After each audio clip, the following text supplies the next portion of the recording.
Hi everybody, welcome to Simply Scuba. In today's Top Tip Tuesday, I have a bunch of tips for things to do between dives. Too many tip and advice videos and blogs focus on what to do in the water, but there's a bunch of things that you can do between dives, traveling to and from dive sites and during your surface intervals. So let's jump straight in. A hat makes a world of difference both in warm and cold climates. As soon as you get out of the water, try and throw something onto your head. You lose a lot of body heat out of your head, and worse when it's cold or wet even. So in cold climates, try and use a beanie hat to keep your head warm so that heat doesn't escape through there. It also helps to dry your hair, which is quite nice.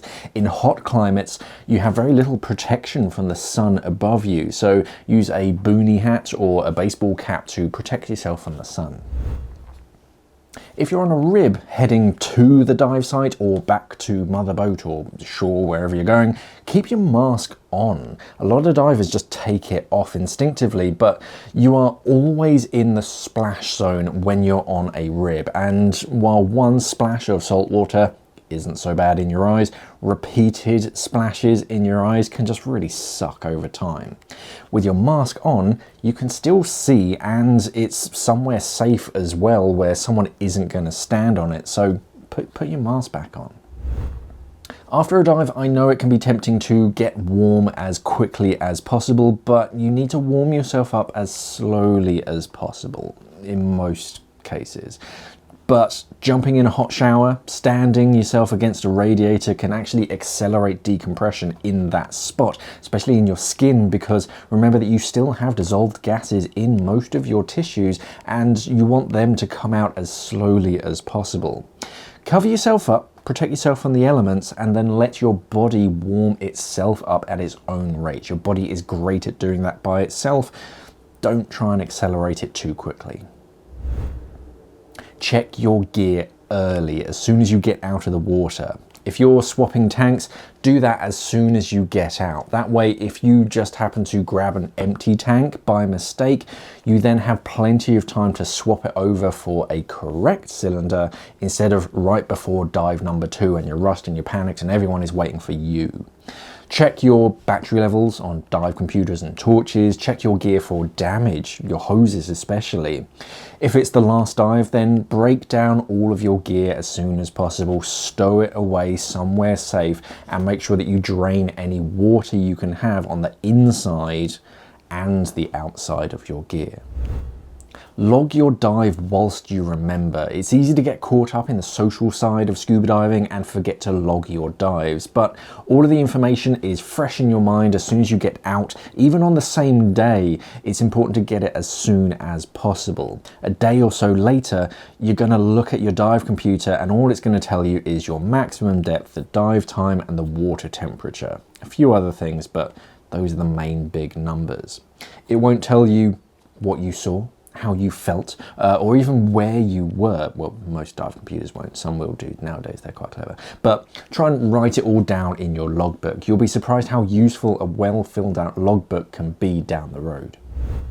If you're diving in a dry suit, it can be worth just staying in your dry suit. Inflate it a little bit for some fresh air, but on the boat, waves crashing over you, rain coming in, you don't want to get out of your nice dry suit, literally, waste a bunch of body heat and then get rained on. If the conditions are rubbish, just stay inside your dry suit until you get back. It's kind of the best place to be. If you're the first out of the water, it can be worth keeping your fins on for a little while as surface support. Take your weight belt and your BCD off, but if somebody is in trouble in the water, it could save quite a lot of time if someone has their mask and their fins on, ready if they're needed.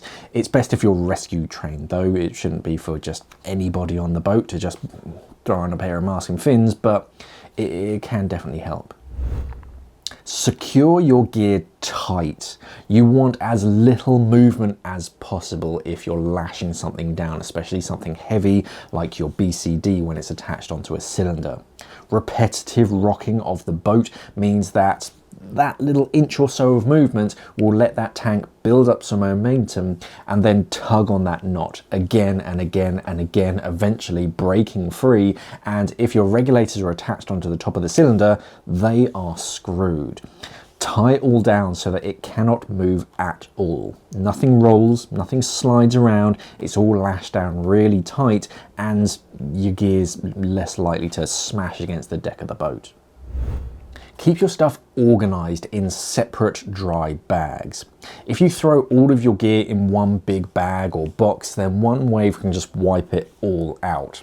Your wallet, your phone, your car keys, pop them all in a small dry bag inside of that larger kit bag. That way, if you open up your big bag to get your hat out and you're dripping, they won't get ruined. The main section of your bag, it should be considered a wet zone. If something's going in there, it's gonna get wet. One smaller bag on the inside is only for dry, exclusive dry gear. So you're only opening that when you're dry and in a dry environment. And then you can have another bag on the inside for a little bit wet is all right. So your hats and gloves and bits and bobs.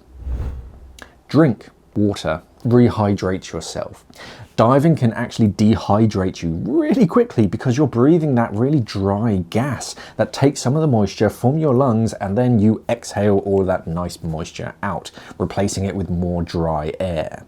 Some chewing gum can help get the taste of the ocean out of your mouth between dives, and just water. Proper water helps you rehydrate yourself, but do consider the timing of when you have that big drink of water so that you have as much time as possible to go before the next dive, not at the start of the dive or halfway through the dive. So as soon as you get out, have a good amount of water, and that gives you enough time to visit the head. I mean, I've needed the loo 30 meters down. It's not fun in a dry suit without a P-valve fitted.